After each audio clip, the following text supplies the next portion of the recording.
And can get him into a good position from stall 10. Pogo winner of the race 2 years ago will go in and point Linus to complete the lineup. The Betfred John Gaunt Stakes this Group 3 contest. David, stand by to call them home.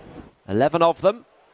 And they're off in the Betfred John of Gaunt Stakes, worth 85,000 over 7 furlongs. Away quickly from the outside, Point Linus to lead. Pogo is up there, Quinault, the green sleeves, the inside. The grey colours, Flight Plan in 4th, and Ramazan in 5th. Witch Hunter on that one's in a Popmaster the grey on the outside. The back 4, Sirona, just in advance of last year's winner, Jumbie.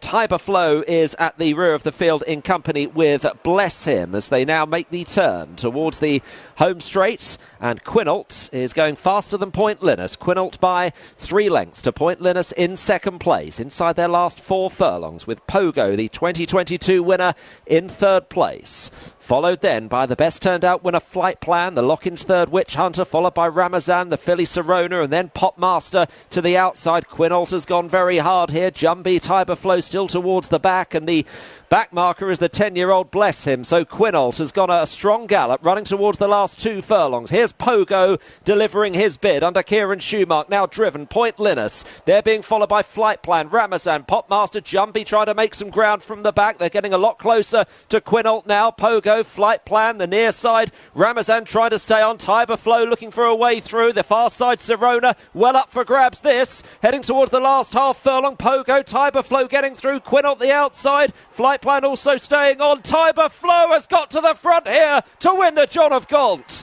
Tiber Flow to Sirona finishing well. Then Pogo ahead of not too far away, Point Linus. Yeah, Tiber Flow has won the Betfred John of Gaunt. Well done to him after taking a tumbling fall in the Duke of York 24 days ago. He wins for William Haggas and Tom Marquand, and he beats Sirona in second place for David Manussi and O.C. Murphy. And good old Pogo, winner of the race 2 years ago. He's third this time around for Charlie Hills and Kieran Schumacher. Yeah, the pace was strong, and Tom's had to bide his time from stall number 10 on Tiber Flow, but he tucked him in behind early. Took his time, and it helped that they fanned right across the track in the home straight. It made things open up a little bit more easily than if they'd have stuck down the far side. We can see early on Quinault breaks into his stride well, takes up his customary position in the lead. Point Linus from out wide has that early pace to give chase, and that pace was very strong. Tiber Flow you can see right out the back early, and this just set up ideally for a closer, as indeed it looked like it would do on paper. Pogo's run a huge race because he didn't get involved in that early lead, but he's headed the main pack in third and has run his usual game race back in third position in the finish as well, and kept going really honestly for that position, but it suited the closers. And for the first time today, Richard Kingscote decides to shun the far side rail, makes it more fair in behind. Yeah, he did, absolutely. I think sort of coming down that strip of the track has meant that they've fanned right out, and we'll watch it again obviously. There might have been 1 or 2 that met some trouble, but it didn't look like there were obvious sort of hard luck stories on first viewing at least.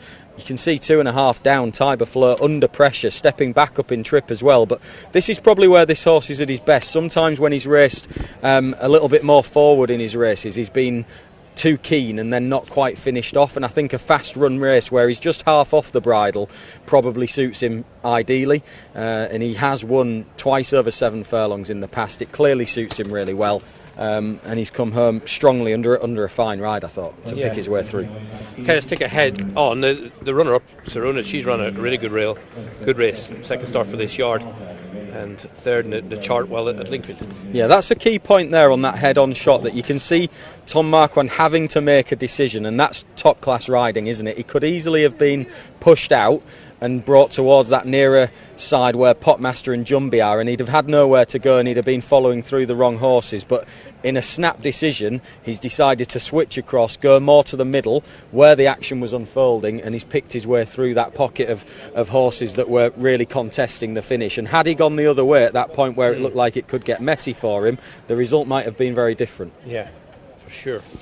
As we pick it up here, Pogo just going to go and take the lead here from Point Linus, and it's just worked perfect. And there's that headwind that a few of the winning jockeys have mentioned today. Yeah. He's got the perfect toe into it. Yeah, he has, and that's credit to Pogo, isn't it? Like I said on the first viewing, for him to stick on, you can see he takes it up there, but he's just always vulnerable late on, having pursued that pretty strong pace from half a furlong out. The closers are coming, and he hasn't really got anything more to give for all that he keeps on trying. Sirona we've not mentioned.